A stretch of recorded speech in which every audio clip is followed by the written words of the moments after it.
ඉතින් මේ වීඩියෝ එකෙන් කතා කරන්නේ ඔයගොල්ලන්ට ගොඩක් වැදගත් වෙන දෙයක් ගැන. ඇත්තටම පූස ඇති කරන කෙනෙක් පොඩි කාලේදී කොහොමද පූසක බලාගන්නේ කියන එක ගැන තමයි මේකෙදි කතා කරන්නේ. පූස බලා ගන්නකොට මෙතෙන්දී වෙන දෙයක් තමයි මෙයා අනිවාර්යෙන් ගේ ඇතුලේ මලපා කරනවා, මුත්‍රා කරනවා වගේ දේවල් සිද්ධ කරනවා. ඉතින් මේකෙදි ඔයගොල්ලන්ට කරන්න පුළුවන් දෙයක් තමයි ඔයගොල්ලෝ මුලින්ම බලන්න ඕන පූසගේ වයස මොකක්ද? පූස ඇත්තටම දැන්ට සති කීයක් වෙනවද?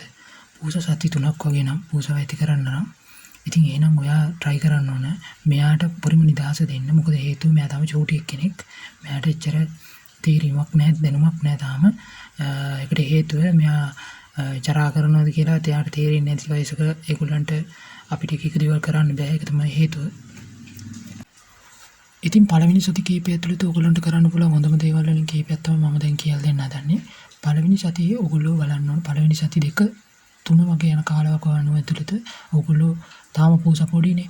ඒකන්ද ඔයාට මේ කාලෙදී ගෙදර ට්‍රේ එකක් වගේ යූස් කරලා ගේ ඇතුලේ සාලේ වගේ තියලා ඔයාට පුළුවන් මොනවා මලපහ කරන අවස්ථාවලට එයාට ඒකේ මලපහ කරන්න දෙන්න. ඒ කියන්නේ ඔයාට පුළුවන් යා කලින් මලපහ කරපු අය කොටස් ටිකක් අර ට්‍රේ එක වගේ එකට දාලා ඒකට වැඩි පුරවලා එහෙම තියලා මෙයා ඒකට පුරුදු කරව ගන්න පුළුවන්. ඉතින් ඊට පස්සේ ඔයගොල්ලන්ට මේක දෙයක් කරන්න පුළුවන්. දෙවනි සතිය තුන්වෙනි සතිය යනකොටත් ඔයාලට ඒ දෙයම කරන්න පුළුවන් මෙයා ගේ ඇතුලේ තියාගෙනම. මොකද හේතුව මෙයා චූටි කාලේ අන්ද මේ සත්තුන්ගේ ගොදුරක් වෙන්න පුළුවන් අන්ද තමයි මෙච්චර අපි ආරක්ෂාවක් දෙන්නේ මෙයාව එළියට දාන්නේ නැතුව. ඇත්තටම එතනින් එහාට ඔයාලට මෙන්න මේ වගේ දෙයක් කරන්න පුළුවන්. තුන්වෙනි සතිය හතරවෙනි සතිය වගේ යනකොට ඔයාලට මේක වෙනස් කරන්න පුළුවන්. එතෙන්දී ඔයාලට කරන්න පුළුවන් පූසට කැම දෙන එක සහ අනිකුත් දේවල් පහසුකම් දෙන එක ඔයාට ගෙයින් පිටතීදී තමයි ඒ දේවල් කරන්න පුළුවන්. ගේ ඇතුළතදී ඒ දේවල් කරන්න එපා. ඒකට හේතුව මෙයාව අපි පොඩ්ඩක් පුරු කරන්න ඕනේ එළිය පරිසරයට ඒ කාලවකවන වෙනකොට. ඔන්න ඊට පස්සේ අපි කරන්න ඕනේ මෙයාව ගෙයින් එළියට දාලා පැය 4ක් හෝ 5ක් අරගෙන මේ පැය 4ක් හෝ 5ක් අවස්ථාවේදී අපි ඒගොල්ලෝ එයාව හොඳට නිරීක්ෂණය කරන්න ඕනේ. එයාට සතුන්ගෙන් කරදර තියෙනවද නැද්ද කියන එක ගැන. ඉතින් මම ඔයාලට පළවෙනියෙන් සඳහන් කරා අපි පූසගේ මල ද්‍රව්‍ය තියෙන එකක් ට්‍රේ එකකට පාවිච්චි කරලා කරපු දේ ගැන. ඉතින් ඔයාලට පුළුවන් මේ තුලේ සමහර තැන් වලට මෙයා ජරා කරපුවා කලවම් කරලා පොඩ්ඩක් පස්සෙක්ක මෙයා තැන් වලට දාන්න මේ තුලේ සමහර තැන් වලට. මොකද මෙයා එතකොට පුරුදු වෙනවා හරි ඉක්මනට. ඒ වගේ තැනක ඒ වගේ කටයුත්තක් කරනකොට මෙයාට කලින් ගේ ඇතුලේ පරිසරය වගේ නෙමෙයි දැන් මේක වෙනස්. ඉතින් මේ නිසා මෙයා පුරුදු වෙනවා ගේ ඇතුලේදී ටයිල් එකේදී එයාට වටෙන් පහුරු ගන්න ලැබිච්ච නැති අවස්ථාවක් එයා එළියේදී ලබා ගන්න උත්සාහ කරනවා. ඒ කියන්නේ එයා වැලි පාවිච්චි කරලා එයා ජරා කරපුවක වහන්න උත්සාහ කරනවා. අන්න ඒ නිසා මෙයා මෙන්න මේකට පුරුදු වෙනවා. ඉතින් අපිටත් අවශ්‍ය වෙන්නේ අන්න ඒකමයි.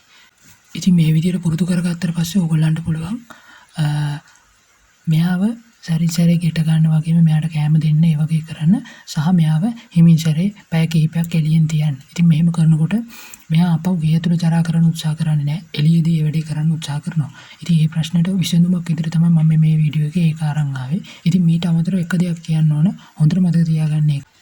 මේක තමයි මේ වීඩියෝ එකේ තියෙන වැදගත්ම කාරණේ. ඒකට හේතුව ඔයා ගේ ඇතුළේදී අර මං කලින් සඳහන් කළා වගේ මෙයා කලින් මල මුත්‍රා කරපු තැන් හොඳට පිරිසිදු කරේ නැත්නම් වෙන්නේ මෙයා ඒ වගේ තැන් ඉව කරලා ආපහු එළියෙත් ජරා කරලා ඇතුළෙත් ජරා කරනවා වගේ වැඩක්. එතකොට ඉතින් ඔයාට වැඩ දෙක වෙනවා. ඒකට හේතුව ඔයාට එළියෙත් තස් කරන්න වෙනවා, ඇතුළත් තස් කරන්න වෙනවා. ඉතින් මෙහෙම කරගන්න එපා. මේ ප්‍රශ්නේ ගොඩින් බේර ගන්න ඔයා හොඳටම තේරුම් ගන්න ඕන ගේ ඇතුළේ හොඳට පිරිසිදු තියාගන්න. ඉතින් මේකට ඔයාට ඩෙටෝල් හරි එතකොට දෙහි උෂ වගේ දේවල් පාවිච්චි කරන්න පුළුවන්. ටිකක් සැර දේවල් මෙයා ආපහු ඒ වගේ තැන් වලින් පූසට අඳුන ගන්න බෑ එයා ජරා කරපු තැනක් කියලා කලින්. ඉතින් ඒක ගොඩක් ලොකු වාසියක් වෙනවා ඔයාට. මොකද එහෙම අඳුන ගන්න බැරි වුණාට පස්සේ එයා ආපහු එතන ඒ වැඩේ කරන්නේ නැහැ. ඒක හොඳට මතක තියාගන්න. ඒකට බලා ගන්න පුළුවන් මෙයා නිකම්ම එළිය පරිසරයට පුරුදු වුණාට පස්සේ ආපහු මෙයාට වැලි නැති ගේ ඇතුළේ ටයිල් එකේ ආපහු ওই වැඩේ කරන්න වෙන්නේ නැහැ. ඉතින් ඔයත් නිදහස්. ඔයාගේ පූසත් සතුටින් ඔයත් සතුටින්.